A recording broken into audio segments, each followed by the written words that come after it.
దేశానికి స్వాతంత్ర్యం వచ్చి 7 దశాబ్దాలు దాటినా ఇప్పటికీ సామాన్యుడి బతుకు మారనేలేదు. సంపన్నులు కుబేరులు అవుతుంటే పేదలు మాత్రం నిరుపేదలుగా మారుతున్నారు. కాగా రాజ్యాంగానికి ఇరుసు లాంటి సమైక్య స్ఫూర్తికి పాలకులు తూట్లు పొడుస్తున్నారు. రాష్ట్రాల హక్కులను ఎడాపెడా కాలుస్తున్నారు. అంతేకాదు రాష్ట్రానికి నిధుల విషయంలోనూ కేంద్రం వివక్ష చూపుతుందన్న విమర్శలు వెల్లువెత్తుతున్నాయి.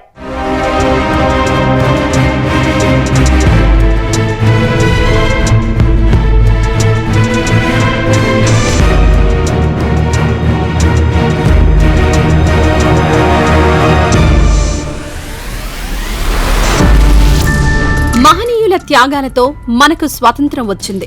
బ్రిటిష్ వారితో జరిగిన పోరాటంలో వందలాది మంది సమరయోధులు ఆస్తులు పోగొట్టుకున్నారు. ఆస్తులు పోగొట్టుకోవడమే కాదు, జైళ్ల పాలయ్యారు, లాఠీ దెబ్బలు తిన్నారు. ఈ పోరాటంలో ఎంతో మంది ప్రాణాలు కోల్పోయారు. దేశానికి స్వతంత్రం వచ్చి 77 ఏళ్లు దాటుతోంది. రాజకీయంగా మనం స్వతంత్రులమయ్యాం. మనలను మనమే పాలించుకుంటున్నాం. గ్రామాలు ఆర్థికంగా బలపడ్డాయి. పల్లెటూళ్లు స్వపరిపాలన వైపు అడుగులు వేశాయి. అనేక రంగాల్లో భారత్ సత్తా చాటింది. మేరా భారత్ మహాన్ అనిపించుకుంది.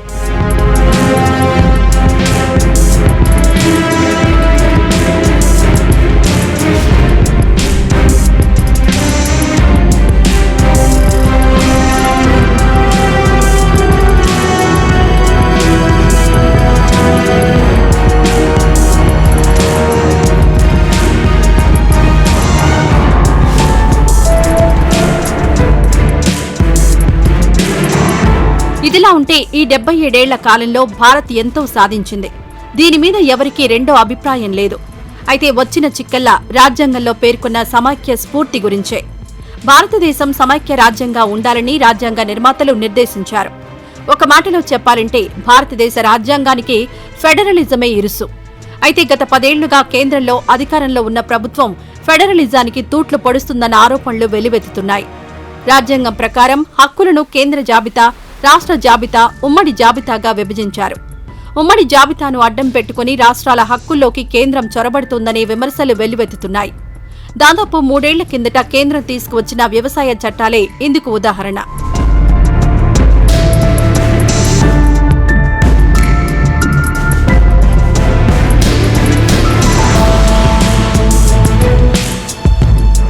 అన్ని రాష్ట్రాలను కేంద్రం సమానంగా చూడాలని రాజ్యాంగ నిర్మాతలు నిర్దేశించారు. అయితే గత 10 ఏళ్ల కాలంలో రాజ్యాంగ నిర్మాతల భరోసాపై కేంద్ర ప్రభుత్వ పెద్దలు నీళ్లు చల్లారు. ఉత్తరాది రాష్ట్రాలకు, ప్రధానంగా బీజేపీ పాలిత రాష్ట్రాలకు కేంద్ర ప్రభుత్వం ఎక్కువ నిధులిస్తోందన్న ఆరోపణలున్నాయి. మిగతా రాష్ట్రాలతో పోలిస్తే ప్రధాని నరేంద్ర మోడీ సొంత రాష్ట్రమైన గుజరాత్కు కేంద్రం వరదలా నిధులు పారిస్తోందన్న ఆరోపణలు వెల్లువెత్తుతున్నాయి.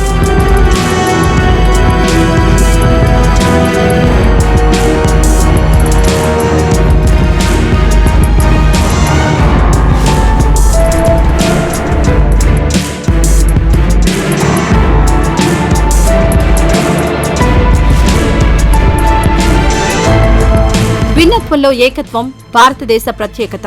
భిన్న భాషలకు, భిన్న మతాలకు, భిన్న జాతులకు, భిన్న సంప్రదాయాలకు, భిన్న సంస్కృతులకు నెలవు భారతదేశం. అయితే ఇందుకు కేంద్ర ప్రభుత్వం భిన్నంగా వ్యవహరిస్తోంది. తమిళనాడులో కిందటేడాది మార్చి నెలలో వచ్చిన పెరుగు ప్యాకెట్లపై వివాదమే ఇందుకు ఉదాహరణ.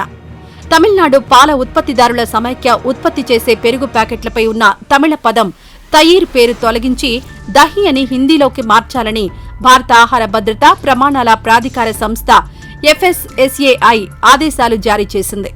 ఈ ఆదేశాలపై తమిళనాడులో తీవ్ర ఆగ్రహం వ్యక్తమైంది. తమిళనాట తీవ్ర వ్యతిరేకత వ్యక్తం కావడంతో భారత ఆహార భద్రతా ప్రమాణాల ప్రాధికార సంస్థ వెనక్కి తగ్గింది.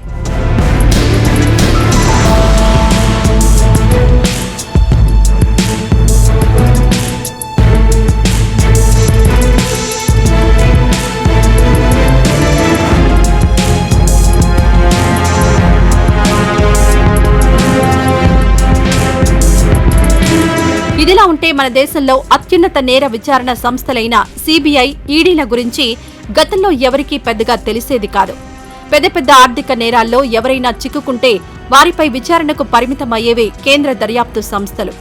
అయితే 2014లో కేంద్రంలో బీజేపీ ప్రభుత్వం వచ్చాక CBI, ఈడీ తరచూ వార్తల్లోకి వస్తున్నాయి. కేంద్రంలో తొలిసారి ఎన్డీఏ ప్రభుత్వం వచ్చాక కేంద్ర దర్యాప్తు సంస్థల ప్రాధాన్యం పెరిగింది. ప్రధానంగా బీజేపీయేతర పార్టీలకు చెందిన ప్రముఖ నాయకులపై కేసుల నమోదు ప్రక్రియ ప్రారంభమైంది. కేసులకు సంబంధించి అత్యున్నత దర్యాప్తు సంస్థలైన enforcement directorate, central bureau of investigation, income tax, narcotic control board వంటివి రంగంలోకి దిగుతున్నాయి.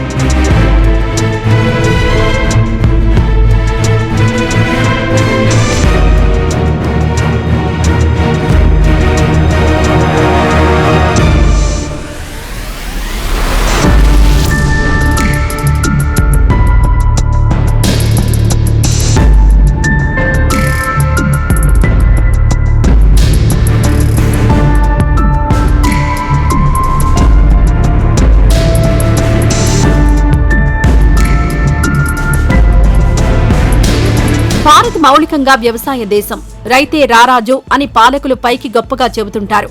అయితే క్షేత్రస్థాయిలో అన్నదాతల పరిస్థితి అగమ్య గోచరంగా మారింది.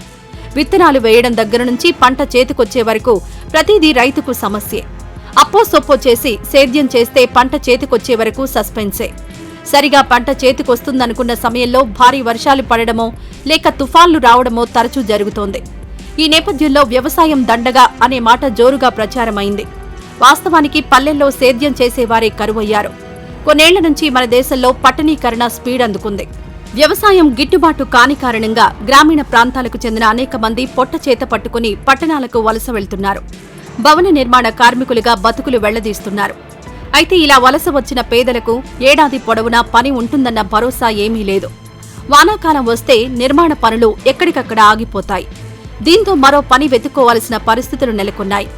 ఇదంతా వ్యవసాయ రంగంపై పాలకులు గత కొన్నేళ్లుగా సీతకన్ను వేసిన ఫలితమే.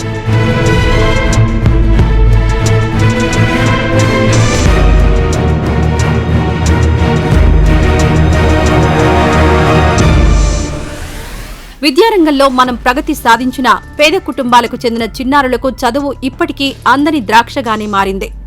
ప్రతి బిడ్డకు నాణ్యమైన చదువు అందించాల్సిన బాధ్యత ప్రభుత్వాల మీద ఉంది. అయితే ఈ బాధ్యతను చాలా ప్రభుత్వాలు విస్మరిస్తున్నాయి. దీంతో చిన్నారులకు చదువు అందడం లేదు. కూలీలుగా పనిచేయాల్సిన దుర్భర పరిస్థితులొచ్చాయి. చదువు కోసం లక్షల కోట్ల రూపాయలను కేంద్ర రాష్ట్ర ప్రభుత్వాలు ఖర్చు పెడుతున్నాయి. అయితే 180% మంది చిన్నారులకు కనీస ప్రమాణాల చదువు అందడం లేదు. దీంతో పెద్దయ్యాక వీళ్లు పోటీ పరీక్షల్లో సత్తా చూపలేకపోతున్నారు. ఏమైనా అభివృద్ధి ఫలాలు అందరికీ సమానంగా అందడం లేదు. ఉచితాల పేరుతో ప్రజలను ప్రలోభ పెట్టడానికి పాలకులు ప్రయత్నిస్తున్నారు. ఇప్పటికీ 3 పూటల తిండి దొరకని వాళ్లు మన దేశంలో లక్షల సంఖ్యలో ఉన్నారు. సమాజంలో ధనిక పేద తేడా కొనసాగుతూనే ఉంది. పేదరికం తగ్గిందని ప్రభుత్వ నివేదికలు ఎంతగా జబ్బలు చరుచుకున్నా క్షేత్రస్థాయిలో పరిస్థితులు అందుకు భిన్నంగా ఉన్నాయి. ఇప్పటికైనా సమాజంలోని అసమానతల మీద పాలకులు చిత్తశుద్ధితో యుద్ధం చేయాలి. స్వతంత్ర ఫలాలు దేశ ప్రజలందరికీ సమానంగా అందేలా చూడాలి.